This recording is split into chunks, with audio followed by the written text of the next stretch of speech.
밖에 뭐가 오고 있습니까? 비가 오고 있습니다. 어제 우리 저녁 예배 때 우리 여름 사역 보고회 하면서 마지막 찬양을 비 준비하시니 찬양을 했는데, 우리 주님께서 밤새도록 비를 준비하시고 이 새벽 그 무더위를 식혀주시도록 비를 내려주시는 것 같아서 얼마나 감사한지 모르겠습니다. 9월이 시작이 되었습니다.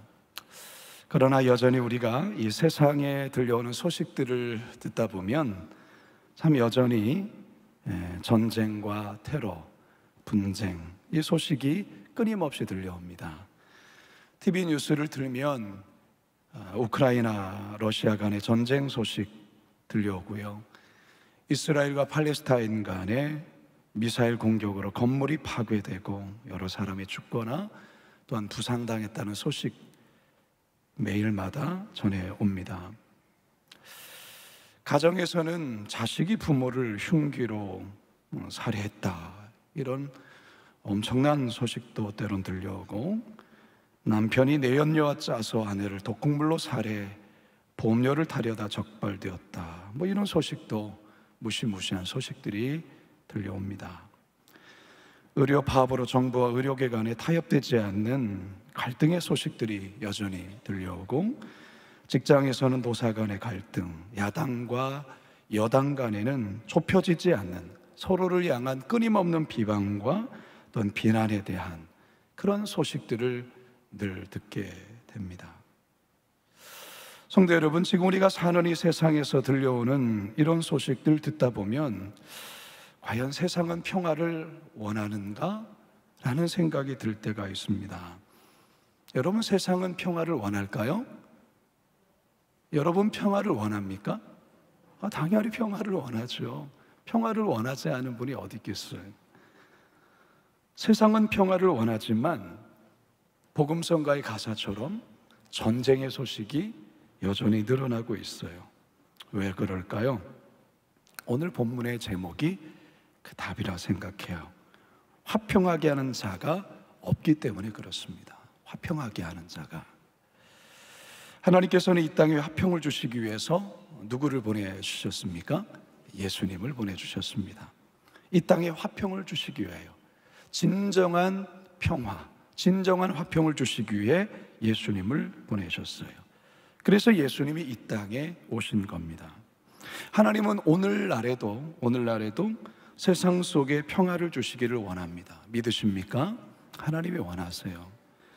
그래서 우리를, 저와 여러분을 세상 속으로 보낸다는 사실입니다. 하나님께서 세상에 교회를 세우신 이유가 무엇일까요? 바로 여기에 있습니다. 화평하게 하기 위해서. 교회 안에 여러 부서와 위원회가 존재하는 이유가 무엇일까요? 화평하게 하기 위해서. 오늘 경조봉사위원회, 스포츠 선교위원회, 그리고 또 어딥니까? 왜 자기 위원회 얘기 안 빨리 얘기해야죠? 교구사역위원회. 이 오늘 사역위원회가 오늘 월삭 새벽 예배로 하나님께 특성해서 가고 있는데요, 하나님께서 그 위원회를 세우신 이유가 뭘까요? 화평하게 하기 위해서. 여러분, 이 사실을 결코 잊어서는 안 됩니다. 화평하기 위해서 하나님께서 우리를 하나님의 자녀 삼아 주셨고, 또한 우리를 위해서 귀한 일들을 오늘도 행하시는 것이죠. 오늘 본문 말씀이 바로 이것을 우리들에게 전해주고 있습니다. 9월 한 달 동안 우리가 붙들고 하나님께 나아가야 될 주제와 제목이 있다면 바로 이 화평하게 하는 자, 화평하게 하는 자는 복이 있나니, 이 말씀을 우리가 꼭 기억해야 될 줄로 믿습니다. 예수님께서 산상수훈에서 선포하신 8복 중에 바로 7번째의 복이 바로 이 화평에 관한, 평화에 관한 것이라는 것이죠. 오늘 본문 5장 9절을 다 같이 읽겠습니다. 시작. 화평하게 하는 자는 복이 있나니 그들이 하나님의 아들이라 일컬음을 받을 것이며. 이 화평하게 하는 자, 헬라어를 보면 에이레노 포이오이라는 단어를 쓰고 있습니다. 에이레노 포이오이, 이 평화, 안전이란 뜻을 지닌 에이레네라는 단어와 만들다, 행하다라는 뜻의 포이에오라는 단어가 합성되어서 만들어진 단어예요. 그래서 이 단어들을 그대로 직역하면 평화를 만들기 위하여 노력하는 사람들, 평화를 만들기 위하여 노력하는 사람들. 영어 성경에 보면 peacemakers, peacemakers, peacemaker, 여러분 들어보셨죠? peacemaker, 서로 싸우는 두 편 사이에 서서 화목하게 하는 중재자라는 뜻을 가지고 있습니다. 여러분, 역사를 우리가 생각해 볼 때에 이 역사는 전쟁의 역사라고 할 수 있죠. 끊임없는 전쟁의 역사. 여러분 여러 번 들어보셨겠지만 이 역사 가운데서 평화의 날이 그렇게 많지 않았다라는 거예요. 다들 평화를 원하지만 평화의 날은 인류의 역사 가운데 얼마 없었다라는 거죠. 끊임없이 1912년 제네바 회의에서 세계 여러 나라 대표들이 모여서 다시는 이 땅에 전쟁이 없어야 한다 하면서 전쟁 영구 종식 선언을 했어요. 그런데 어이없게도 2년도 채 지나기 전에 1914년 7월 오스트리아가 세르비아에 선전포고함으로 1차 세계대전이 발발했습니다. 4년에 걸친 전쟁으로 군인만 1,000만 명이 죽고 2,100만 명이 부상을 입은 어마어마한 전쟁이었습니다. 이 전쟁이 끝난 후에 1919년 1월 전순국 27개국 대표가 프랑스 파리에 모여서 강화회의를 열었습니다. 6월 28일 베르사유 궁에서 베르사유 조약 조인식을 하면서 세계 지도자들은 우리는 교훈을 배웠다, 또다시 전쟁이 일어나면 우리는 멸망하고 말 것이다 라면서 국제연맹을 창설하여서 스위스 제네바에 그 본부를 두었습니다. 그리고 선언하기를 이제부터 모든 국가 간의 분쟁, 문제들은 이곳에서 평화롭게 해결될 것이다, 그렇게 하였습니다. 그리고 그 1920년에서 1939년 19년 동안 무려 4,568회나 평화 조약을 체결했습니다. 한 달에 2번, 보름에 한 번꼴로 조약 회담 선언을 선포한 거죠. 그런데 참으로 아이러니한 것은 결국 2차 세계대전의 발발로 이 모든 게 헛수고가 되어버렸어요. 이게 이 땅의 현실이라는 거예요. 그럼에도 여러분 끊임없이 전쟁이 일어나기는 하지만 그 가운데서도 끊임없이 평화를 만들기 위해 노력한 그 누군가, 피스메이커가 있었기 때문에 그나마 지금 우리는 이 평화를 유지하며 지금까지 올 수 있었다, 그 말인 것이죠. 구약 창세기에 등장하는 요셉을 보게 되면 이 피스메이커, 화평하게 하는 자가 어떤 역할인가를 생각해 볼 수가 있습니다. 여러분, 화평은 언제 깨집니까? 좋았다가 언제 그 관계가 깨질까요? 보복하거나 복수할 때 화평이 깨지는 거예요. 그러면 화평하려면 어떻게 해야 됩니까? 복수의 칼을 내려놓으셔야 돼요. 보복해서는 안 돼요. 이것을 잘 보여주는 인물이 요셉 아니겠습니까? 자신을 애굽에서 팔아버린 형들에게 얼마든지 보복할 수 있었어요. 그가 총리 대신이 되어서 그 형들, 자신을 그렇게 비참하게 팔아버린 그 형들, 그래서 20여 년 동안 그 고생하면서 그 눈물의 세월을 생각을 하면 그 형들 이제는 자신의 권리와 그리고 자신의 그 권력으로 얼마든지 보복할 수 있었죠.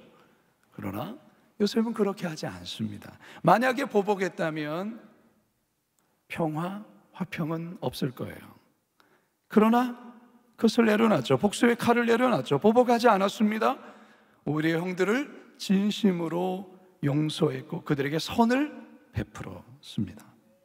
다윗을 보더라도 그렇습니다. 자신의 원수인 사울을 죽일 수 있었어요. 2번이나 보복할 수 있었어요. 그러나 하나님의 기름 부으심을 받은 자라는 이유로 그의 부하 장관에게 그 칼 쓰지 말라 하죠. 바로 여기서 화평의 역사가 있는 것입니다. 예수님이 이 땅에 바로 화평케 하는 자, 피스메이커였습니다. 우리 주님께서 자신을 향하여 비난하고 침뱉고 조롱하는 자들 한 번에 쓸어버릴 수 없겠습니까? 12영 더 되는 천사를 지금이라도 불러서 그냥 쓸어버릴 수 있지 않겠습니까? 그러나 우리 예수님 그걸 선택하지 않았어요. 우리 예수님 선택하신 것은 바로 십자가를 지는 바로 그것을 선택하셨다라는 것입니다. 골로새서 1장 20절의 말씀 함께 읽습니다. 시작. 그의 십자가의 피로 화평을 이루사 만물 곧 땅에 있는 것들이나 하늘에 있는 것들이 그대로 말미암아 자기와 화목하게 되기를 기뻐하심이라. 에베소서 2장 14절과 16절 17절입니다. 시작. 그는 우리의 화평이신지라 둘로 하나를 만드사 원수된 것 곧 중간에 막힌 담을 자기 육체로 오시고 또 십자가로 이 둘을 한 몸으로 하나님과 화목하게 하려 하심이라. 원수된 것을 십자가로 소멸하시고 또 오셔서 먼 데에 있는 너희에게 평안을 전하시고 가까운 데 있는 자들에게 평안을 전하셨으니. 우리가 예수님을 통해서 배워야 될 것들이 참 많습니다. 예수님을 본받아야 될 것들이 참 많습니다. 그러나 그 많은 것 중에 우리들이 배워야 될 것은 무엇입니까? 바로 이 화평케 하시기 위하여 자신이 친히 십자가를 지셨다라는 것, 바로 이것을 우리가 배워야 된다라는 것입니다. 우리 예수님 감정이 없습니까? 우리 예수님 보복할 줄 모릅니까? 아니요. 얼마든지 할 수 있지만 그것을 선택하지 않으셨다라는 거죠. 왜요? 화평하게 하기 위해서, 평화를 만들기 위해서. 세상은 끊임없이 전쟁이 왜 멈추지 않을까요? 자신이 당한 것의 2배를 갚는 거예요. 자신이 당한 것을 3번, 4번. 평화는 원하지만 자신이 당한 보복을 생각하면 그것을 되갚는 거죠. 그러니까 이 땅에 평화가 이루어질 수 없는 거죠. 누군가는 십자가를 져야 하는 거예요. 누군가는 복수의 칼을 내려놔야 되는 거예요. 그래야 화평을 이룰 수가 있습니다. 사람이 사는 곳에는 인간이 죄인이기 때문에, 여전히 죄성을 가지고 있기 때문에, 여전히 마귀가 역사하기 때문에 사람이 사는 곳에는 언제나 갈등과 분쟁이 있을 수밖에 없어요. 교회라고 해당이 안 됩니까? 아니요. 교회도 마찬가지예요. 여전히 연약한 자들이 있기 때문에. 그러나 그 교회가 여전히 화평케 되어지는 그 이유는 그 누군가가, 그 어느 한 사람인가가 중간에 서서 중재자가 되고 또한 보복의 복수의 칼을 내려놓기 때문에, 예수님을 본받아 십자가를 지기 때문에 바로 그곳에 평화가 깃들게 되는 것입니다. 바로 그리스도인들이, 이 땅에 우리 크리스찬들이 바로 세상 곳곳에 들어가서 해야 될 역할이 바로 이런 역할이라는 거예요. 여당과 야당이 분리되어진 이 상황에서 우리 그리스도인들이, 정치가들이 바로 그 일을 해야 된다는 것이죠. 노서 간의 분쟁 가운데서 우리 그리스도인 들어가서 바로 이 피스메이커의 역할을 감당해야 된다는 것입니다. 결국 우리 그리스도인들이 서 있는 그곳에 바로 화평케 하는 자들로 인해서 바로 그곳에 평화가 임해야 되는 것입니다. 여러 번 들으셔서 아시겠지만 성프란치스코의 그 유명한 평화의 기도, 이것이 단지 그냥 우리가 노래로만이 불러서야 될 가사가 아니라 참 괜찮은 그런 기도문이다, 이 정도가 아니라 이것이 우리의 삶에 내재되어지고 우리의 삶 속에서 이게 실천이 되어야 된다는 것입니다. 우리 같이 한번 평화의 기도 같이 한번 기도문을 함께 낭송해 봅시다. 오 주여, 나를 당신의 도구로 써 주소서. 미움이 있는 곳에 사랑을, 죄가 있는 곳에 용서를, 분열이 있는 곳에 일치를, 의욕이 있는 곳에 신앙을, 그릇됨이 있는 곳에 진리를, 절망이 있는 곳에 희망을, 어두운 곳에 빛을, 서름이 있는 곳에 기쁨을 가져오는 자 되게 하소서. 사랑받기보다는 사랑하게 하여 주소서.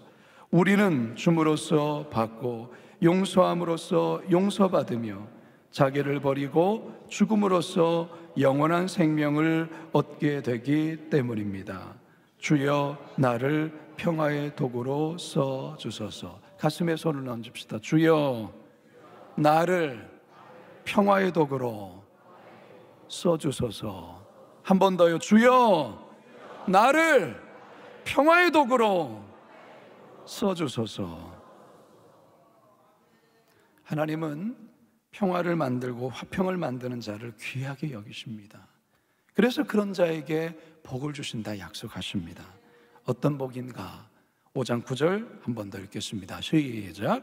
화평하게 하는 자는 복이 있나니 그들이 하나님의 아들이라 일컬음을 받을 것이며. 우리 성경에서는 단수인 하나님의 아들로 번역하고 있지만 헬라어 원문을 보면 하나님의 아들들이라는 복수로 되어 있어요. 하나님의 아들들이라는 말은 곧 하나님의 자녀를 의미하는 건데요, 하나님의 자녀의 합당한 자로 인정을 받는다라는 뜻이에요. 우리가 하나님의 자녀된 그 모습이, 구체적인 모습이 뭐냐? 우리가 하나님의 자녀됨이 무엇으로 드러나야 되는가? 바로 화평케 함으로, 화평하게 하는 자의 모습으로 드러난다 그 말이에요. 화평하게 하는 자, 화평을 이루는 자를 하나님이 당신의 자녀의 합당한 자로 인정한다라는 말입니다. 사랑하는 성도 여러분, 하나님은 화평의 하나님이십니다. 성령의 열매에도 화평의 열매가 있습니다. 예수님께서도 세상을 화평하기 위해서 이 땅에 오셨고 십자가를 통해 그 화평을 이루셨습니다. 따라서 그를 닮은 그의 자녀라면 당연히 성부 하나님, 성자 하나님, 성령 하나님을 따라 화평케 하는 자, 화평을 만드는 자, 평화를 이루어야 하는 것입니다. 그리고 하나님을 인정하지 않는 세상이 성도들과 이 땅의 교회를 진정한 하나님의 자녀라고 인정하게 된다는 것이에요. 뭘 통해서요? 교회가 화평을 만드는 일에 힘쓸 때, 교회가 화평케 하기 위해서 애를 쓰는 모습을 세상이 볼 때, 아, 저들은 하나님의 자녀가 맞아. 우리 성도들을 세상이 볼 때 무엇으로, 아, 당신은 하나님의 자녀가 맞습니다. 무엇을 통해서 우리에게 말할까요? 성경을 끼고 교회 다니는 모습을 통하여 그렇게 말할까요? 아니요. 오늘 본문의 말씀에 의하면 화평케 하는 모습을 통하여 세상은, 하나님을 알지 못하는 세상은 화평을 만들기 위해서 애를 쓰는 우리의 모습을 통하여, 아, 저 사람은 하나님의 아들이야, 하나님의 자녀가 맞아 라고 세상이 인정해 주는 것입니다. 여러분, 세상 속에서 그러한 인정을 받고 살아가십니까? 우리가 애써야 될 부분입니다. 화평을 이룬다는 것을 너무 거창하게 생각하지 않았으면 좋겠어요. 뭐 세계 평화, 인류 평화, 뭐 이런 거는 더 훌륭하신 분들이 하고요, 우리는 가장 작은 것부터, 가장 사소하게 여기는 그것부터 화평을 이뤄가야 됩니다. 첫 번째, 가족 간에 화평하십시오. 두 번째, 이웃과 화평하세요. 세 번째, 교인들과 화평하세요. 네 번째, 부서 간에 화평하세요. 이게 중요합니다. 그러면 세계 평화 하나님께서 이루실 겁니다. 우리가 그 거창한 구호를 외치지 않아도 됩니다. 내가 있는 그곳에서 화평하기 위해서 애를 쓰는 것. 평화는 절대로 그냥 되지 않습니다. 그 누군가가 십자가를 지셔야 됩니다. 십자가에서 나를 죽이셔야 합니다. 십자가에서 피 흘리셔야 됩니다. 그래야만 평화를 이루는 거예요. 왜 교회 안에, 왜 한국 교회 안에 여전히 분쟁이 멈추지 않습니까? 말로는 십자가 얘기하고 예수님의 희생을 얘기하지만 자신은 십자가 지지 않는 거예요. 너는 십자가 지고. 그게 무슨 교회입니까? 그게 무슨 하나님의 자녀들입니까? 정말 내가 하나님의 자녀라고 한다면 우리 예수님이 그렇게 하셨던 것처럼 내가 그곳에서, 다툼이 있는 그곳에서, 서로 반목하는 그곳에 들어가 내가 십자가 짐으로, 내가 죽어짐으로 평화를 이루어가는 것입니다. 이게 우리 주님께서 오늘 이 말씀을 통하여 9월 한 달 동안 우리 교회가, 그리고 우리 새 위원회가, 그리고 그 위원회에 속한 그 부서와 그 팀이, 우리 성도들이 힘써야 될 부분인 줄은 믿습니다. 화평하게 하는 자는 복이 있습니다. 그들이 하나님의 아들이라 일컬음을 받게 될 것입니다. 이 시간 함께 기도의 자리로 나아가기 원합니다. 우리 먼저 412장 찬양, 이 찬양 찬양하시면서 하나님 우리에게 평화를 주십시오. 그리고 내가 가정에서, 교회에서, 또 위원회에 속한 부서에서, 팀에서 하나님의 화평을 이루는 자 되게 하옵소서.